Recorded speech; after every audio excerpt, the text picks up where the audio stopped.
Et salut tout le monde, on se retrouve pour les spoilers du 27 juin. J'ai un peu de retard aujourd'hui, ou en fait en fin de semaine, vous m'excuserez. Mais allons-y tout de suite, je vais faire ça assez vite d'ailleurs aujourd'hui. Commençons avec Forge of the Future, un gear en order, donc jaune pour 2. When you play this, play et jouez une recrue 1 mètre dans votre base. Et vous pouvez le sacrifier, donc le gear en lui-même, pour recycler jusqu'à 4 cartes depuis n'importe quel trash. Donc vous pouvez cibler les Jinx, pas les Jinx, mais les roquettes de Jinx dans leur défausse, et autres, évidemment, autres tactiques peut-être intéressantes avec cette carte. J'aime beaucoup l'idée, c'est pas cher, donc pourquoi pas. Karma, ensuite, excusez la qualité de l'image, je ne sais pas pourquoi hier c'était si moche. Mais bref, Karma, une épique d'ailleurs, c'était une commune ici, une rare, désolé, en order aussi. 6-1-6, donc des grosses stats, champion unit, avec vision, donc lorsqu'on la joue, on regarde le top de notre deck, on peut la recycler. Et lorsqu'on recycle une carte ou plus, on buff une unité friendly. Donc c'est du support pour le buff, c'est du support pour tout ce qui veut être vu sur le dessus de notre deck.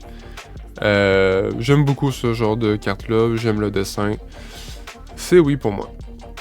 La pire image au monde pour le Candlelit Sanctum, donc un nouveau battlefield, qui nous dit lorsqu'on conquiert ici, on regarde le top 2 de notre deck. On peut en recycler une ou les deux.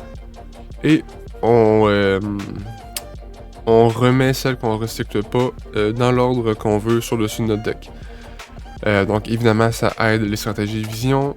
Ça aide plus ou moins tous les decks, je pense, à mieux gérer leur pioche. Fait que souvent les BF, ça va nous aider, nous, surtout. Mais là, lui, ça aide un peu tout le monde. Donc à voir si c'est si intéressant de le jouer que ça, mais j'aime l'idée quand même. Quiyana, une champion unit rare en body, donc orange, 4-1-4. Excellente carte, vous allez voir.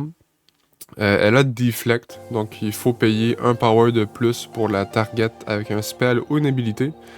Et lorsqu'elle conquiert, on pioche une carte ou on channel une rune exhausted, donc une rune tapée. C'est très fort. Évidemment, avec ça ici, on pourrait faire l'effet du Sanctum pour s'assurer une bonne pioche, parce que les deux c'est Wanna Conquer, fait qu'on décide dans quel ordre on les fait, à moins que je me trompe, mais je vois pas pourquoi ça serait pas le cas.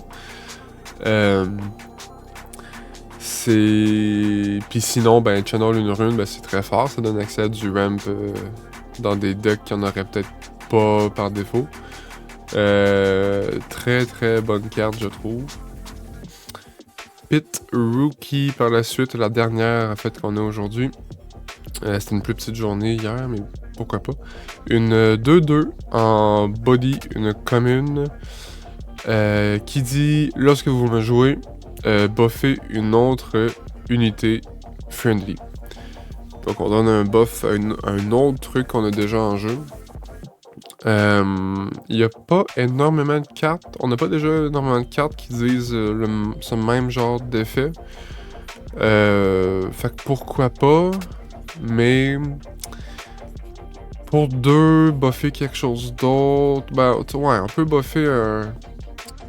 Si on est deuxième, qu'on joue un truc à 1, plus ça après.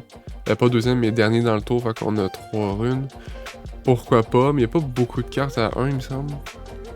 Je sais pas trop, c'est une commune qui est pas nécessairement très fancy, flashy et tout. Mais voilà, il en faut quand même un petit peu. Donc c'est tout pour aujourd'hui, merci d'avoir écouté, laissez un like, abonnez-vous, ça m'aide énormément. Je vous rappelle, on vise les 50 abonnés et ensuite de ça, les 100 d'ici la release du jeu, je veux dire. Alors je vous dis à la prochaine.